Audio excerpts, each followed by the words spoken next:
Good morning and welcome to the Lynas Rare Earths quarterly investor briefing for the quarter ending 30 June 2022.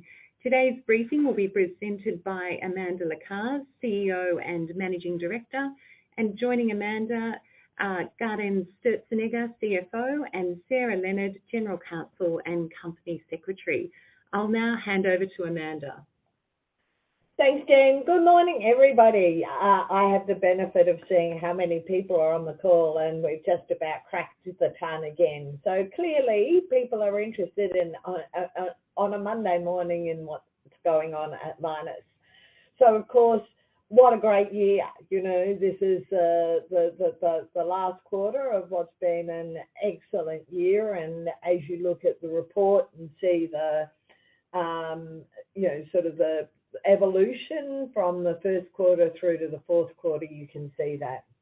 About 950 million in sales, and of course, just for everybody, I want you to know that these are unaudited sales results. We will put those through when we put out the full year results, but nonetheless, about 950 million in sales, and finished the year with 965 million in cash, whilst, sort of spending quite a bit of money on our growth projects through the quarter.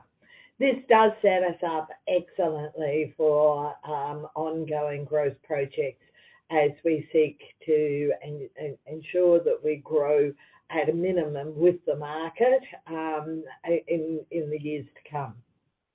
And of course, during the quarter, we had the small triumph of the US project, the award for the phase 2 to phase 4 of the HRE, funding the first heavy rare earth separation plant outside of China that has been built in many years. As the report states, we were a little disappointed with our production outcomes. We started the quarter really with the wind behind us and with a great deal of confidence.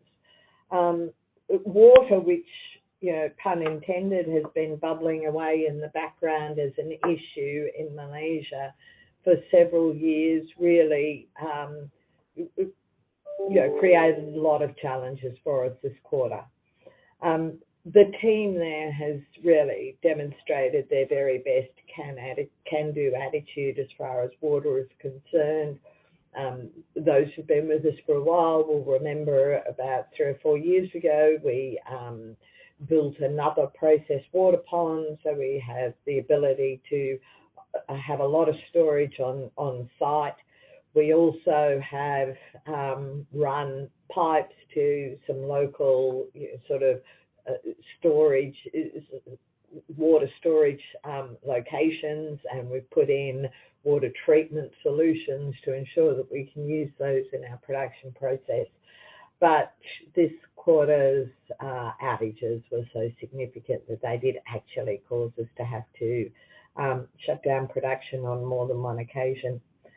The team, once again, though, with their fabulous can-do attitude, has really been looking at, and this is part of our sustainability program anyway, how can we continuously reduce the amount of water that we use so that this is no longer such a risk in the business. And we are this month implementing a new change which has the objective of reducing our water consumption by about 40%.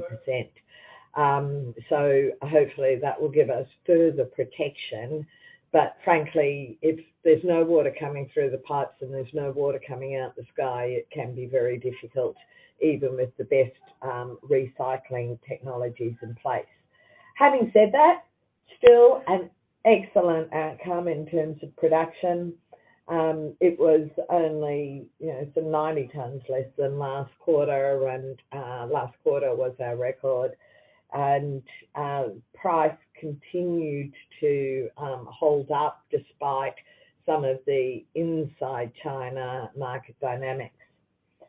Of course, with all minerals companies, there's a lot of discussion at present about what's going on with costs and input costs in particular. And we've not been immune to these, as you will see.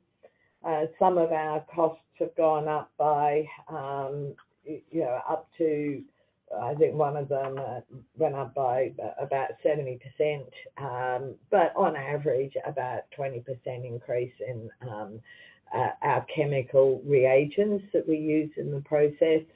And that just once again reinvigorates all of our initiatives which are targeted at improving efficient use of chemicals, and the team is working on various different projects, including opportunities to recycle chemicals within the process, once again to ensure that we keep our muscle in terms of cost and don't just sort of get thrown around with some of those cost increases. Having said that, recently we've seen some moderation of that, and so we hope that that will continue. So the growth projects, well, Kalgoorlie, I've been there several times during the quarter. The fabulous service that is offered these days by the airlines saw me actually sleep there with half a dozen of my colleagues and another 120 of my closest friends. That was in the Kalgoorlie airport terminal. I wouldn't really recommend it. It's not the most comfortable of places to spend an evening, but it was still worth it to see our site and to see our site as it's developing. And I know that some of the people on the call today will be at Diggers and Dealers in a couple of weeks' time. We will be running bus tours. People won't be able to get off the buses on site because we've got a lot of people doing a lot of work there at present. But gee, it's really exciting. I happened to be there one of the days when we were lifting one of the kiln pieces into place, and that was pretty exciting. We've now got all 5 of them in place. The kiln's been rotated for the first time. The welding process is on foot, and we have just, every time I'm there, and I've been there every, sort of maybe only 10 days apart at different times during the quarter, I can see a difference. So we have shared, for those who won't have a chance to see it, some photos of the site, so you can see just, sort of how much progress is being made. The big process water tank there was pretty exciting to see that as it was constructed and lifted for each phase. So things are moving along very smartly in Kalgoorlie. And of course, as I've indicated before, the US award of the phase 2 to phase 4 for the heavy rare earths is very exciting for our company, and we look forward to moving that project along. So really a very good year. We're excited to be entering the new financial year. The market continues to evidence significant growth. We're seeing accelerated uptake of many of the technologies in which rare earths are essential, including, of course, famous electric vehicles, but also wind, automation, and electronics. And as I've said before, our challenge is to grow as fast as the market is growing. And you can see some of the projects that we're doing to be able to underpin our ability to continue to serve the increased demand of the customers we have today and the firms who would like to be customers of Lynas in the future. So with that, I'm very happy to take any questions. First question comes from the line of David Deckelbaum from Cowen. Please go ahead. Morning, Amanda. Thank you for the time today. Morning, David. Nice to hear from you. I guess it's evening for you, though, isn't it? It is. No better way to spend a Sunday evening. I wanted to talk about just the water consumption tweaks in Malaysia. Can you just talk through, it seems like you've experienced this issue in the past. Why wouldn't have this initiative been undertaken sooner? And is there a trade-off that you anticipate with operations on selling sort of total REO concentrate versus the NdPr? Because certainly the NdPr volumes held up relatively well in this quarter. Yeah, so this has been various iterations of these challenges, and we've done a lot of, we've implemented a lot of initiatives to improve our ability to withstand some of the changes from the local water supplier. Way back when I, relatively early on when I was living in Malaysia was the first time we had a water outage in Kuantan, and it was not just industrial, it was residential as well. And I was sort of looking around thinking, gosh, can I get buckets of water out of the swimming pool to put into the toilet cisterns?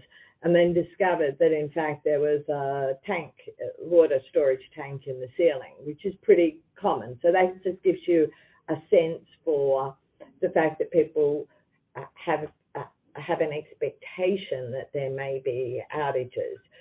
They have varied, the reasons for the outages, through from dikes collapsing in the dams or pumps not working as efficiently as they could do. There's always another reason for it, but the outcome is that for someone who uses a lot of water as we do, it's very challenging. We have 3 very large processed water storage ponds on site. The third was built in, I think it was 2017, after we'd had a previous really sort of challenging period. As well as that, there were some disused pits sort of close to the plant, and we've set up pipes from there so that we can bring in water from those areas as well. So why didn't we put the recycle in previously? Well, it's just part of an ongoing schedule of improvements that we have. It's a little more complex than running a pipe from a local, sort of water catchment area. And so, the team has been working on it for some time, and it's being executed actually this month. So we expect that should be an excellent outcome for us. But still, as I said, when the supply is as disrupted, at times almost nothing coming down the pipe, it is challenging to be able to respond to that. And you're right, absolutely, we have prioritised when we are, sort of limited on water when we're rationing it. We absolutely have prioritised the NdPr production rather than the other materials. So we prioritise NdPr. Secondarily, we prioritise the SEG that we produce, and then the lanthanum and the cerium after that. I appreciate that, Amanda. And so I guess, would it stand to reason that we would see an inordinately high number of REO produced in the subsequent quarter, or should things just be normalizing as this new process is instituted? No, we won't see an inordinately high production because we have other constraints on the amount that we can produce downstream for our lanthanum and cerium materials, even if we've got it all coming from the upstream SX into product finishing. There is a ceiling on the amount that we can precipitate and either produce as a carbonate or an oxide. Thanks, Amanda. I'll let some others ask some and hopefully re-queue later. Thanks, David. Thank you for the questions. Once again, to ask question, please press star 1.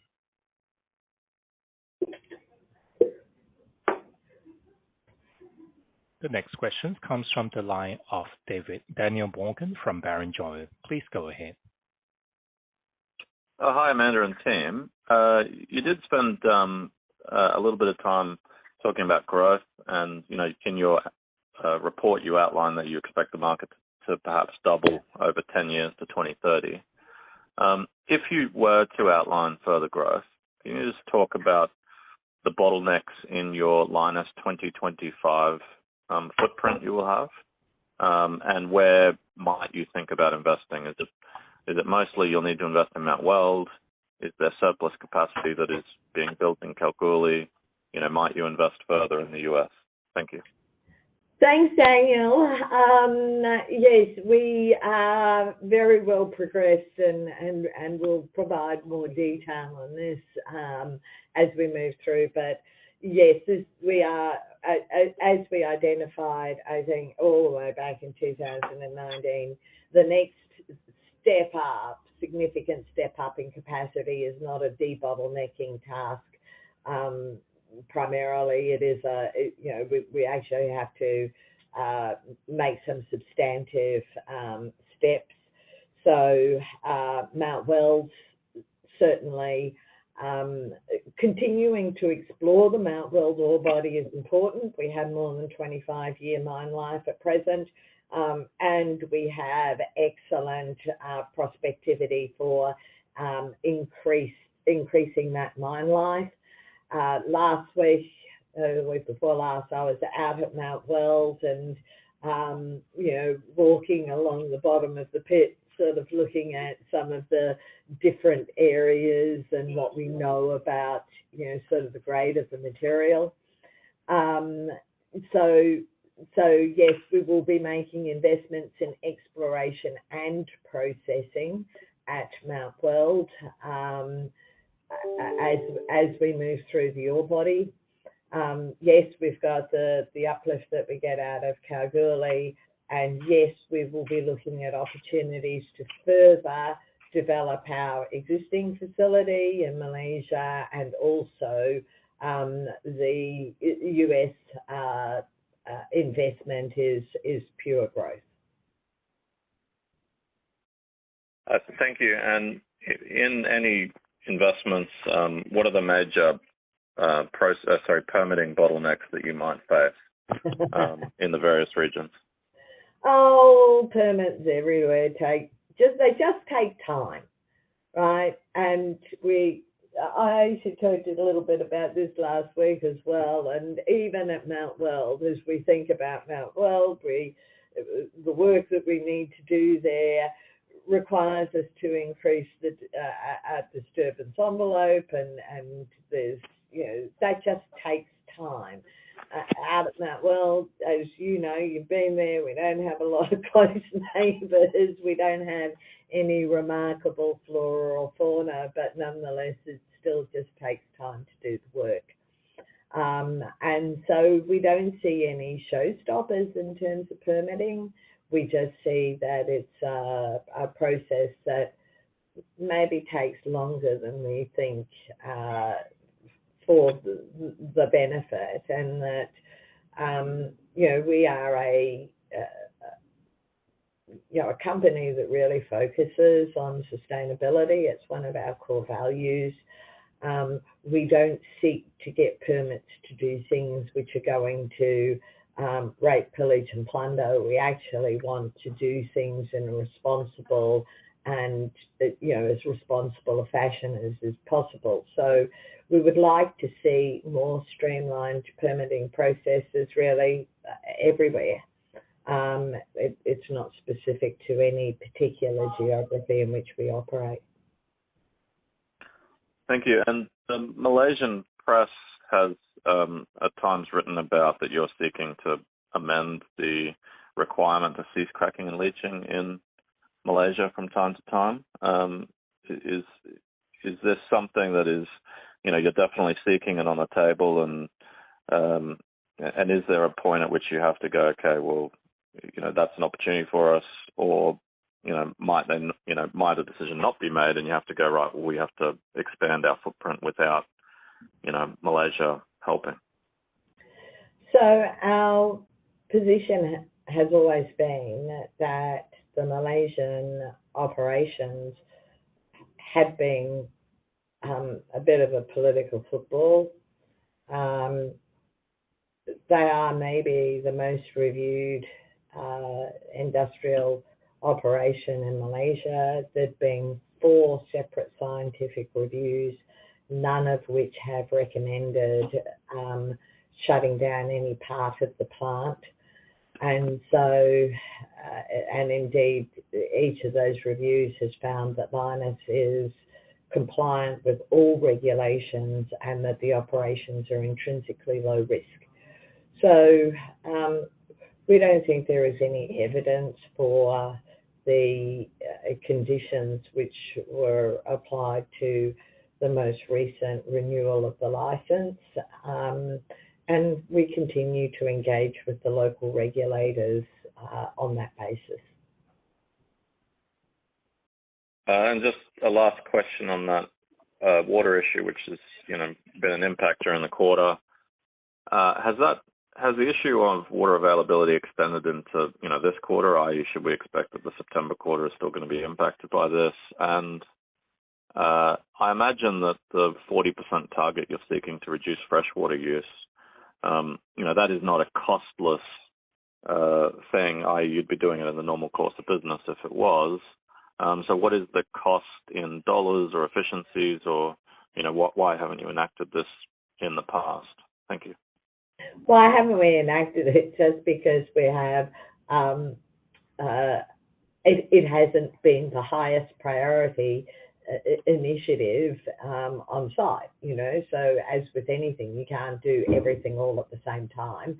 And so we've had other things where we might, and even as we talk about water management, where we've been able to get bigger benefits by focusing our efforts in those areas.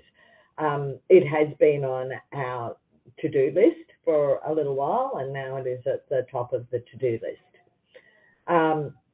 Of course, it is beneficial, any opportunity to recycle. So this is recycling the water that we're talking about, is clearly going to be, well, we think about it, reduce, reuse, recycle.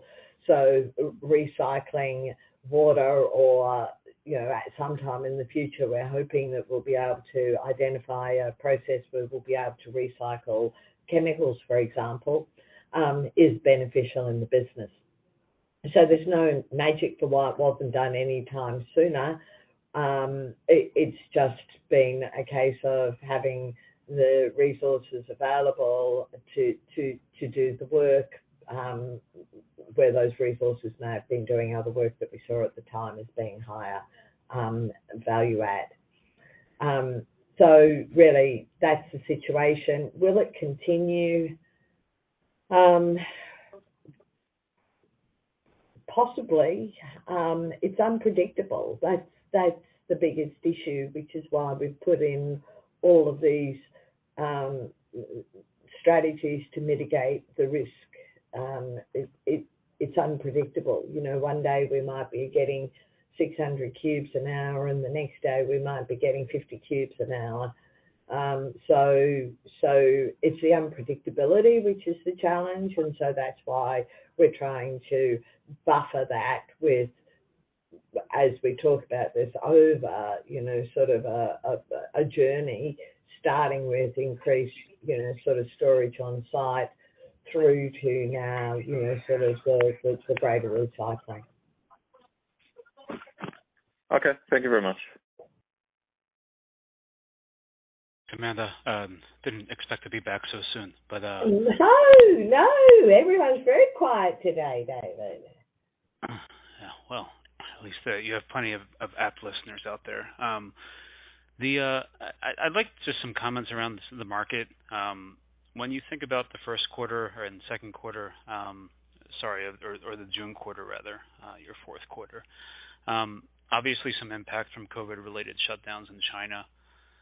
Did you get the sense that many of the magnet customers there were, sort of destocking inventory levels that they had around NdPr? Do you foresee sort of a pent-up demand scenario as China potentially reopens into the remainder of summer and then into sort of December quarter there? Or, is there this is just a, perhaps a bump, things were normalized, but demand was just at depressed levels? I'm just trying to get a sense if you have any color around just sort of customer inventory levels relative to norms. Magnet makers aren't holding a lot of stock, of course, because the price has been as high as it has been over the past 12 months. And so we don't see that as being a risk. The situation in China is that the producers have been able, sort of the big production areas, like even when Baotou was shut down for a couple of weeks, the Northern Rare Earths was able to continue production, bearing in mind that it's got an integrated industrial complex there. I think China continues to be unpredictable for as long as the zero COVID policy persists. But generally speaking, demand is strong, and we're not expecting to see there being any reduction in demand growth, and particularly not in outside China consumers. And our customers' demand has continued to grow, bearing in mind, as everybody knows, most of our NdPr is sold outside of China, and that demand has continued to be very strong and to grow right through the last year, and our customers are forecasting continued growth. We also have much more interest from magnet buyers in outside China areas seeking to secure their raw materials. So we see that as a very robust sort of source of growth for the business as we move forward. I appreciate the color there. And perhaps just the last one for me, the Lynas 2025 vision, again, congrats on getting the award from the US DoD on the heavies. That's obviously it's not an enormous separation facility, and it sounds like you all plan to co-locate a light rare earth separation circuit there as well along the Gulf Coast. But I guess as we think about doubling that production from the 2019 reference level, I know it's in your custom to kind of come to the market when you have something concrete, and you don't necessarily want to get out ahead of your skis. But when we think about it, do you foresee all of that growth and the ability to match the growth of the market coming all from Mount Weld, or do you think that there is a requirement to figure out ways to find third-party feedstock? We actually have a team, David, whose job it is to assess third-party options. There is nothing available today, and even on the most optimistic of project plans, there's nothing available within the sort of time frame that we're talking about. So we assess the third-party feed options. We have a database. We do test work when we've got to the stage where we've got enough detail or we've got material. But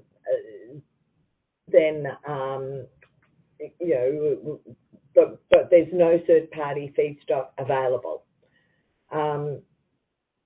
However, the additional point on this is that when we have looked at this and we've looked at other sources, that there is nothing at this time where it is more economically beneficial to source from somewhere other than Mount Weld, because the Mount Weld ore body is unique, and its grade, and the fact that we're already there sort of puts it well ahead of everything else.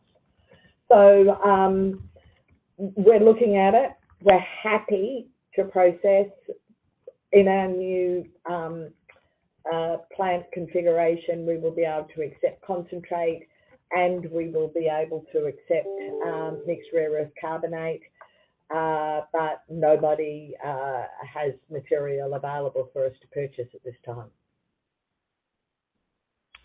That's helpful color, especially certainly as we think about Mount Weld supporting all these feedstock initiatives globally. But thanks again for the time today.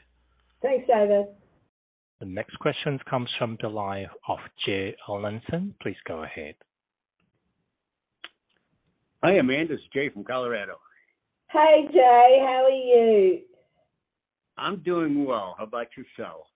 Good, good. And thank you for that lovely gift that you sent. It's got pride of place in the boardroom.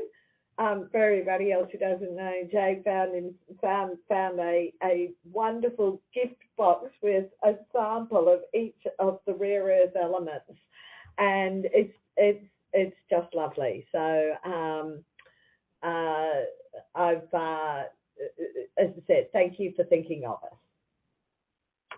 Well, I found that in my travels, and I saw it, and I thought you guys might appreciate it. So I'm glad you got it. Yeah. Okay, I have a question. I've been reading a little bit about the challenging power grid in Texas, and I mean it's challenging even by Texas standards. But it went down last winter, and they had rolling blackouts and so on. And I'm just wondering, in the planning of this new facility for both the lights and the heavies, is there going to be some alternative source to mitigate the rolling blackouts and the uncertainty sometimes in the Texas grid, which appears to be getting better? Oh, Jay, I can't answer that directly right now. At all of our sites, we are looking, at power, and we are looking at the ability to use alternate power sources, as we seek to reduce our emissions intensity over time. Certainly finding, renewable sources is a key part. In some instances, they can come off the grid. In other instances, we're going to have to look at, site-specific installations to assist. I'm not close enough right now to some of those issues in Texas. We're still quite a long way, from that being, a key issue. We're just starting our process of finalising the project plan now that we've got approval. And, of course, the next step will be the famous permitting process, which will no doubt keep our team very occupied for some time yet. Okay, great. Just one other question. The U.S. dollar is getting really strong. I noticed it's on parity with the euro just recently. Does that really affect, getting a $120 million contract? Does that affect it in any way? I'm sorry, I just got a message from someone else on the call saying a number of the analysts are trying to register questions and not coming up. So, sorry, as we think about the effect of currency, the US dollars grant in the US, we will be spending most of that money in US dollars in the US. So the exchange rate's not going to be such a big issue. Having said that, we continue to work with the DoD on what might be any changes in the external environment which may affect the costing or otherwise of this facility.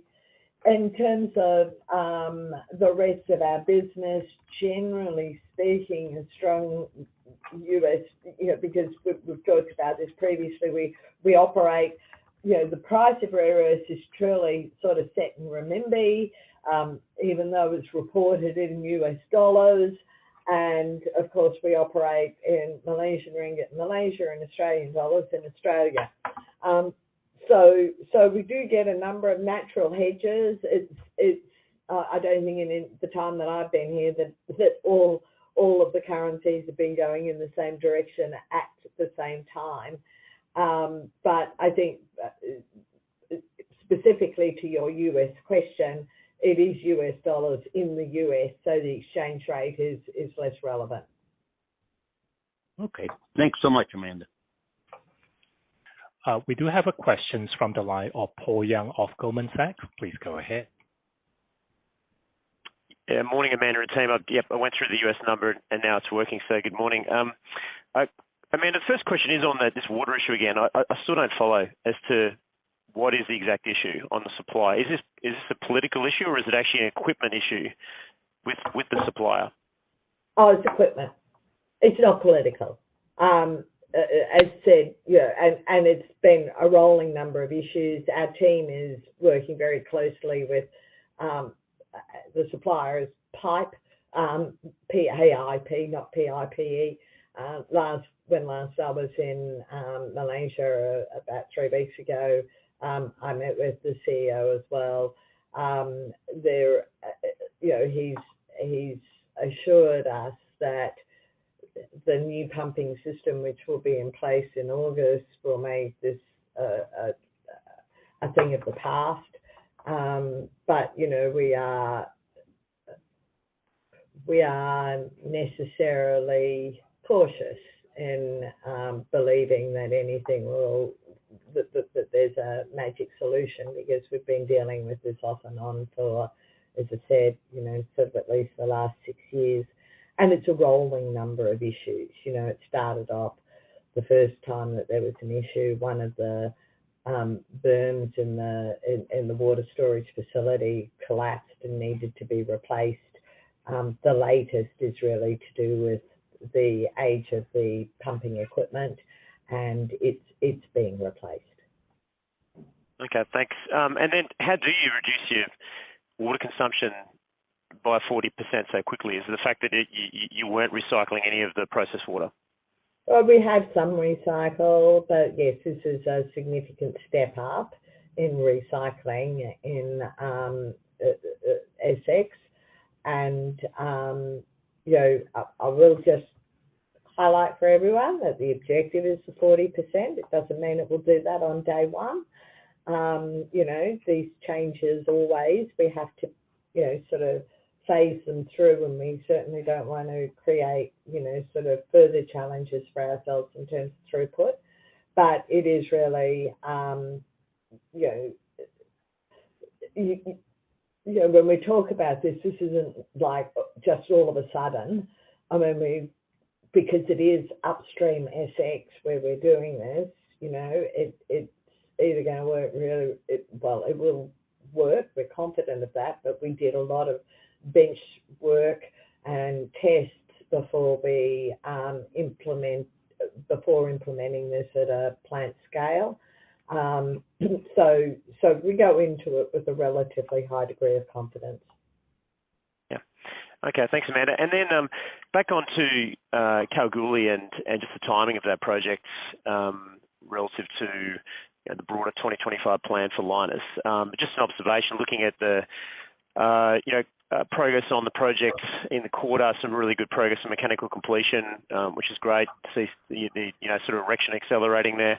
But if I look at it and go, well, I sort of feel like that commissioning by sort of March or June quarter next year, producing carbonate is going to be a bit of a stretch. But then again, extension of the license in Malaysia will allow you more flexibility to potentially increase production beyond the 10,500 tonnes of NdPr. So in my view, you sort of need both anyway, and I think probably the market's coming to that conclusion. So that probably tells me that you need that license extension, but then the political backdrop, and it sounds as though that's probably a realistic outcome. But I guess where am I sort of wrong with that thesis?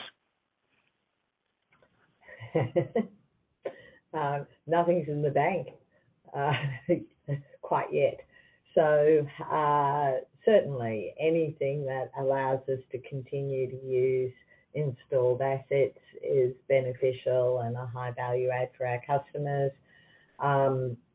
The world at large, continues to question whether we will execute our projects on time. I would make the point that Lynas is the only non-Chinese producer who has executed its projects on time. And, so we look at the Kalgoorlie facility, we look at our project plan, we look at our ability to execute and get feed on. If we thought that there was a significant gap in that, we, of course, would disclose that to the market. Okay, great. And then last question for you, man, is on the US heavy rare earth refiner. I'm trying to think how we think about this, should think about it from perspective of improvement in realised pricing. And you send the SEG, the heavies, to China at the moment. You must be getting a discount because you're not obviously producing the final oxide product. You will be when you build a refinery in the US. Probably costs go up a bit, but from a margin perspective and earnings standpoint, it must be positive. So how do we think about the improvement in realised pricing across the heavies in particular? Yeah, yes, Paul, the thesis is correct. We wouldn't be doing it if we didn't see that we were going to increase our margin. Well, we might be doing it because of, there will be a margin uplift. The best way for you to think about it is really to think about the costs associated with separation. You can see those in, sort of the Chinese pricing, really. You can see sort of the ongoing costs associated with heavy rare earth separation, and that gives us a sense of, sort of the likely scale of the uplift. But, we haven't disclosed a specific number because it also, as you're saying, I mean, we're now in the detailed execution phase, and inputs and a variety of other things in the US are going to affect the finally realised margin. But certainly we see that there will be an uplift in our heavies contribution. Okay, thanks, Amanda. We'll have to make some assumptions. I'll pass that on. Thanks. Thanks. Thank you for the questions. Next question comes from the line of Trent Allen from CLSA. Please go ahead. No, I just had a question about just back on the water again. You might have covered this with Paul while I was dialing back in, but do you have a conceptual capex number for those changes? Also, might it increase the OpEx at the LAMP? That's my first question. Yeah, I know the capex. The capex number, you will not see it as being remarkable within our capex spend. So it's within a normal stay in business sort of capex allocation. So there's no sort of millions of dollars associated with doing this.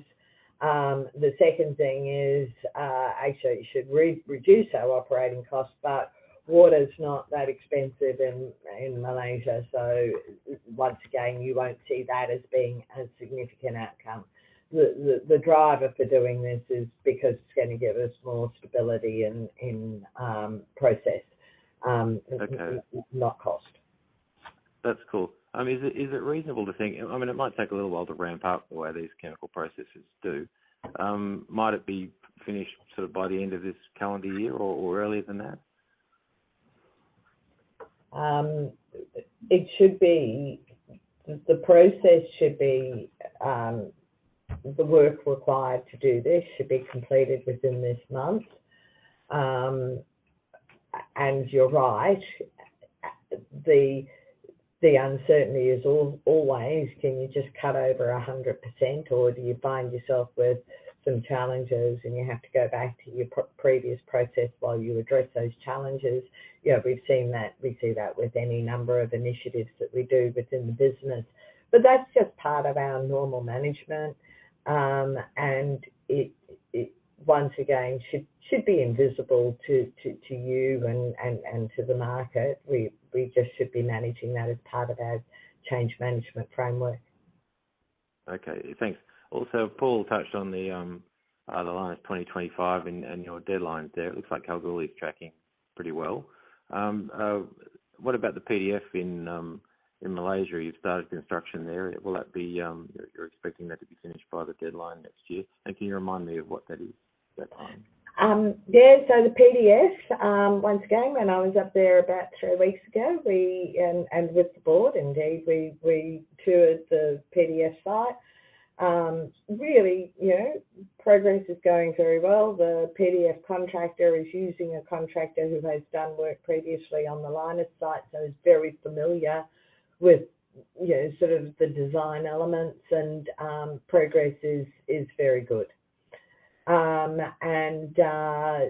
Yes, we are tracking absolutely to timeline, and the first transfer of material into the PDF is scheduled for late next calendar year. Okay, that's cool. Thank you for that. We'll see you in Kalgoorlie in a few weeks. Terrific. Thanks, Trent. Is that maybe people might be interested to ask is whether the COVID-19 situation in WA and in Malaysia, whether that's having any effect on production. And the quarter just passed, of course, in Malaysia, we've had actually very low caseloads. Like with so many places, that's increasing now with the new Omicron variant. But we have really tried and tested safety protocols to look after the health of our people, and they have served us well through the 2 years of the pandemic, and we expect that will be the case moving forward. But we continue to